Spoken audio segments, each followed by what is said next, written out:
દેશમાં 29માં રાજ્યની માંગણી તેજ થઈ રહી છે। ગુજરાત, રાજસ્થાન, મધ્યપ્રદેશ અને મહારાષ્ટ્રમાં ધીમી ધારે ચાલી રહેલી આ માંગણી હવે ધોધના સ્વરૂપમાં જોવા મળે તેવી સંભાવનાઓ ફરીથી વ્યક્ત થવા લાગી છે।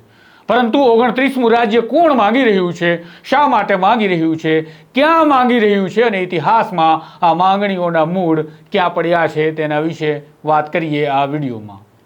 વૈષ્ણવજન તો તેને કહીએ જે પીડ પરાઈ જાનાને રે। નમસ્કાર, હું છું આપની સાથે તુષાર બસિયા। નવજીવન ન્યૂઝમાં આપનું સ્વાગત છે। લોકસભાની ચૂંટણી સમયે ગુજરાતમાં આમ આદમી પાર્ટીના પોસ્ટર બોય તરીકે ઉભરીને સામે આવેલા ચૈતર વસાવા પોતાના એક નિવેદનથી ફરી ચર્ચામાં આવ્યા છે। તેમણે નિવેદન આપ્યું છે કે અમે દેશમાં 29માં રાજ્યની માંગણી કરી રહ્યા છીએ, જેનું નામ ભીલ પ્રદેશ હશે અને કેવડિયા તેની રાજધાની રહેશે। પહેલા ચૈતર વસાવાના નિવેદનના આ અંશને સાંભળી લઈએ, બાદમાં આપણે એ સમજવાનો પ્રયાસ કરીએ કે અલગ અલગ રાજ્યમાં ભીલ પ્રદેશની માંગણી શા માટે પેદા થઈ રહી છે અને કેમ ફરી ફરીને 29માં રાજ્યની માંગણીને વેગ મળવા લાગ્યો છે।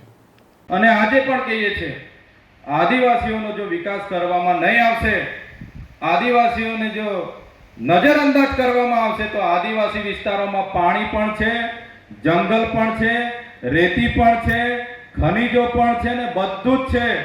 અગર આ લોકો સાનમાં નહીં સમજે તો આવનારા દિવસોમાં તમામ આદિવાસી બેલ્ટને સાથે રાખીશું। એ રાજસ્થાન હોય, મધ્યપ્રદેશ હોય, મહારાષ્ટ્ર હોય ને ગુજરાત હોય, તમામ બધા વિસ્તારોને સાથે રાખીને આવનાર દિવસોમાં જે રીતના ગુજરાતીઓનું ગુજરાત બન્યું, જે રીતના પંજાબીઓનું પંજાબ બન્યું, નાગા લોકોનું નાગાલેન્ડ બન્યું, મરાઠીઓનું મહારાષ્ટ્ર બન્યું, એ જ રીતના આવનાર દિવસોમાં અમે પણ મુહિમ ચલાવીશું। જો અમારો વિકાસ નહીં થશે તો આદિવાસીઓ આવનાર દિવસોમાં અમે બધા ભીલો એક થઈને અમારો ભીલ પ્રદેશ બનાવીશું ને એની રાજધાની અમે કેવડિયા રાખીશું।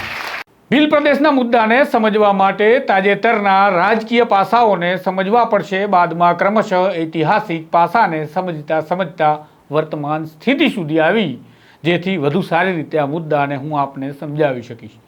વાત કરીએ ધારાસભ્ય ચૈતર વસાવાની, તો ચૈતર વસાવા આદિવાસી વિસ્તારમાંની એક બેઠક એટલે કે નર્મદા જિલ્લાની દેડિયાપાડા વિધાનસભા બેઠક પરથી આમ આદમી પાર્ટીમાંથી ચૂંટણી લડ્યા અને તેઓ ધારાસભ્ય પદે ચૂંટાયા પણ છે ખરા। લોકસભાની ચૂંટણી આવી, તેઓ લોકસભાની ચૂંટણીમાં પણ ઝંપલાવે છે। ભરૂચ આદિવાસી બહુમતી નાગરિકોથી સબર જિલ્લો છે, ત્યાંથી તેઓ ચૂંટણી મેદાનમાં ઝંપલાવે છે, પરંતુ તેઓનો કારમો પરાજય થાય છે। આદિવાસી નાગરિકોથી પ્રભાવિત ભરૂચ જિલ્લામાં અને ખાસ દેડિયાપાડા અને ઝઘડિયા વિસ્તારમાં ભૂતકાળથી જ આદિવાસીઓના હક અને અધિકારના નામે રાજકારણ ખેલાતું આવ્યું છે અને નાગરિકો આ રાજકારણને જોતા આવ્યા છે। એક સમયે બીટીપી ભારતીય ટ્રાઇબલ પાર્ટીના છોટુ વસાવાનો દબદબો ધરાવતો આ વિસ્તાર ધીરે ધીરે ઓસર્યો અને તેમાંથી દબદબો ઓસરતા ભારતીય જનતા પાર્ટી અને હવે આમ આદમી પાર્ટીએ પણ મજબૂતીથી પગપેસારો કરી લીધો છે। પરંતુ જો વાત કરીએ હાલમાં ચાલી રહેલા ભીલ પ્રદેશની માંગણીને તાજી કરવાની, તો આ માંગણીને તાજી ચૈતર વસાવાએ નહીં પરંતુ સાંસદ રાજકુમાર રાઉતે કરી છે। રાજકુમાર રાઉત રાજસ્થાનમાં આદિવાસી નેતા તરીકે ઉભરીને આવે છે। બીએપી એટલે કે બાપ પાર્ટીમાંથી તેઓ ચૂંટણી લડે છે અને 31 વર્ષના સાંસદ તરીકે હાલ તેઓ લોકસભામાં પોતાની ફરજ નિભાવી રહ્યા છે। તેઓ બાંસવાડા ડુંગરપુર બેઠક પરથી ચૂંટણી લડ્યા હતા અને હાલ તેઓ સાંસદ સભ્ય તરીકે પોતાની કામગીરી કરી રહ્યા છે। પરંતુ રાજકુમાર રાઉતે તાજેતરમાં જ જણાવ્યું હતું કે તેઓ રાષ્ટ્રપતિ અને પ્રધાનમંત્રીને મળશે, 29માં રાજ્ય ભીલ પ્રદેશની માંગણી કરશે। તેઓ ટ્વિટરના માધ્યમથી એવું પણ લખી ચૂક્યા છે કે વર્ષ 1913માં માનગઢ પર આદિવાસીઓનું બલિદાન માત્ર ભક્તિ આંદોલન માટે નહીં પરંતુ ભીલ પ્રાંત માટે હતું અને આ માટે તેમણે રાજસ્થાનના માનગઢ ખાતે એક મહારેલીનું આયોજન પણ તાજેતરમાં કર્યું। થોડા દિવસો પહેલાં આ મહારેલીનું આયોજન થયું, જેમાં ગુજરાત, રાજસ્થાન, મહારાષ્ટ્ર અને મધ્યપ્રદેશના આદિવાસી નેતાઓને આમંત્રિત પણ કરવામાં આવ્યા હતા અને સાથે જ સ્થાનિકો પણ ત્યાં મોટી સંખ્યામાં ઉમટી પડ્યા હતા અને આમ રાજકુમાર રાઉતે ફરીથી આદિવાસીઓ સમાજની લાગણીઓને આગળ મૂકી અને વાત શરૂ કરી છે। ભીલ પ્રદેશની. પરંતુ રાજકુમાર રાઉતે ટ્વિટરના માધ્યમથી એવું પણ બતાવ્યું છે અને એ સમજાવવાનો પ્રયાસ કર્યો છે કે રાજ્યની અને કેન્દ્રની સરકાર આદિવાસી વિસ્તારોમાં કામગીરી નથી કરી રહી. તેમણે રાજસ્થાનના આંકડા મૂકતા લખ્યું છે કે રાજસ્થાનના ટ્રાઇબલ વિસ્તારમાં નલ સે જલ ઘર યોજના હેઠળ આવરી લેવાયેલું કામ માત્ર ને માત્ર થોડાક ટકા છે, જ્યારે અન્ય રાજ્યોમાં 100% છે અને રાજસ્થાનના આદિવાસીના વિસ્તારો સાથે અન્યાય થયો છે. આમ તેમણે મહારેલીનું આયોજન કર્યું અને ફરીથી એકવાર ભીલ પ્રદેશનો નકશો પણ સામે આવ્યો, જેમાં રાજસ્થાનના બાંસવાડા, ડુંગરપુર, બાડમેર, જાલોર, સિરોહી, ઉદયપુર, ઝાલાવાડ, રાજસમંદ, ચિત્તોડગઢ, કોટા, પાલી, જ્યારે ગુજરાતના અરવલ્લી, મહીસાગર, દાહોદ, પંચમહાલ, સુરત, વડોદરા, નવસારી, તાપી, છોટાઉદેપુર, નર્મદા, સાબરકાંઠા, બનાસકાંઠા અને ભરૂચ જિલ્લાના વિસ્તારો સમાવિષ્ટ હતા. એ જ પ્રકારે મધ્યપ્રદેશના ઇન્દોર, ગુના, શિવપુરી, મંદસૌર, નીમચ, રતલામ, ધાર, દેવાસ, ખંડવા, ખરગોન, બહરાનપુર, બડવાની અને અલીરાજપુર જિલ્લા સમાવિષ્ટ હતા. સાથે જ વાત કરીએ મહારાષ્ટ્રના જિલ્લાઓની તો નાસિક, ઠાણે, જલગાંવ, ધુલે, પાલઘર, નંદુરબાર આ તમામ જિલ્લાના વિસ્તારો સમાવિષ્ટ છે આ ભીલ પ્રદેશની જે માંગણી કરવામાં આવી રહી છે તેના નકશામાં.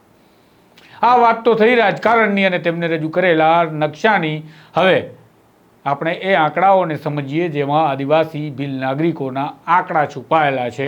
આ આંકડાકીય ગણિતમાં જોવા જઈએ તો દેશમાં વર્ષ 2011ની છેલ્લી વસ્તી ગણતરી થઈ છે અને આ પ્રમાણે 1.7 કરોડ ભીલ આદિવાસી નાગરિકો વસી રહ્યા છે, જેમાં મોટા ભાગના ભીલ આદિવાસી નાગરિકો મધ્યપ્રદેશ, ગુજરાત, રાજસ્થાન અને મહારાષ્ટ્રના જંગલ આસપાસ અને જંગલના વિસ્તારોમાં વસી રહ્યા છે. એટલે હવે આપણે સમજી પણ શકીએ કે શા માટે ભીલ પ્રદેશની વાત આવે ત્યારે માગણી 4 રાજ્ય ગુજરાત, મધ્યપ્રદેશ અને રાજસ્થાન અને મહારાષ્ટ્રમાં થાય છે. કારણ કે આ ચારેય વિસ્તારો એકબીજાથી નજીક આવેલા છે, પાડોશી રાજ્ય છે, સરહદો એકબીજા સાથે શેર થાય છે અને આ સમગ્ર પટ્ટાને ગુજરાતમાં આદિવાસી પટ્ટા તરીકે, અન્ય રાજ્યમાં ટ્રાઇબલ બેલ્ટ તરીકે ઓળખવામાં આવે છે અને અંબાજીથી શરૂ થતો આ આદિવાસી બેલ્ટ છે જે ઉંબરગામ સુધી છે. આમ આ સમગ્ર મામલો હવે ચૈતર વસાવાના નિવેદન બાદ ગુજરાતમાં વેગ પકડી રહ્યો છે, ત્યારે દેશભરમાં રાજકુમાર રાઉતે આપેલા નિવેદનના કારણે વેગ પકડી રહ્યો છે અને રેલી તો ખરી જ કે જે રેલી માનગઢ ખાતે કરવામાં આવી હતી. હવે આ તમામ બાબતોની શરૂઆત રેલી માનગઢથી શા માટે થાય છે, રાજસ્થાનના માનગઢને સમજવા માટે થોડા ઇતિહાસમાં જઈએ. અંગ્રેજી હકુમત હતી, ભારત પર કબજો કરીને બેઠી હતી અને હવે ભારતીયો અંગ્રેજી હકુમતથી સ્વતંત્ર થવા વારંવાર માથું ઊંચકી રહ્યા હતા. દરમિયાન તારીખ 17 નવેમ્બર 1913ના રોજ રાજસ્થાનમાં એક ઘટના ઘટે છે અને બર્બરતાપૂર્વક 1500 કરતાં વધારે નાગરિકોને કતલ કરી નાખવામાં આવે છે, હત્યા કરી નાખવામાં આવે છે. આ બર્બરતાપૂર્વકની કામગીરી થઈ ત્યારે જે લોકો મૃત્યુ પામ્યા એ માનગઢમાં પામ્યા અને તેને માનગઢના સંગ્રામ તરીકે પણ આજે આદિવાસી નાગરિકો ઓળખાવે છે. અને હવે આ સ્થળ વારંવાર એટલા માટે ચર્ચાઓમાં આવી રહ્યું છે કારણ કે દેશમાં 29મા રાજ્યની માગણી, ભીલ પ્રદેશની માગણી તે જ થઈ રહી છે અને આ જે જગ્યા પરથી માગણી થઈ રહી છે તે જગ્યા પર ઇતિહાસમાં અંગ્રેજો સામેની લડાઈ હતી અને ત્યાં આદિવાસી લોકોના 1500થી વધારે નાગરિકો શહીદ થયા હતા. અને માટે જ કદાચ રાજકુમાર રાઉતે લખ્યું છે તે પ્રકારે કે તે માત્ર ભક્તિ આંદોલનની વાત નહોતી, તે આંદોલન સ્વતંત્રતાનું પણ હતું અને અમારા ભીલ પ્રદેશની માગણીનું પણ હતું. જોઈએ હવે શું થઈ રહ્યું છે, શું થાય છે. આદિવાસી નેતાઓનો મિજાજ હાલ તો આકરો દેખાય છે કારણ કે યુવા આદિવાસી નેતાઓ ફરીથી ગુજરાતમાં જેમ વિધાનસભામાં બેઠા છે તેમ અલગ અલગ વિધાનસભાઓમાં અને દેશની લોકસભામાં પણ બેઠા છે અને આ માગણીને તેઓ તે જ કરી રહ્યા છે અને કહી રહ્યા છે કે અમારા વિસ્તારો સાથે અન્યાય થઈ રહ્યો છે. તમને શું લાગે છે આ વિશે કમેન્ટમાં જરૂરથી જણાવજો. આ વિષય પર વધુ અભ્યાસ અને વધુ નેતાઓના વર્તન સાથે જલ્દીથી આપના સમક્ષ આવું છું. નમસ્કાર.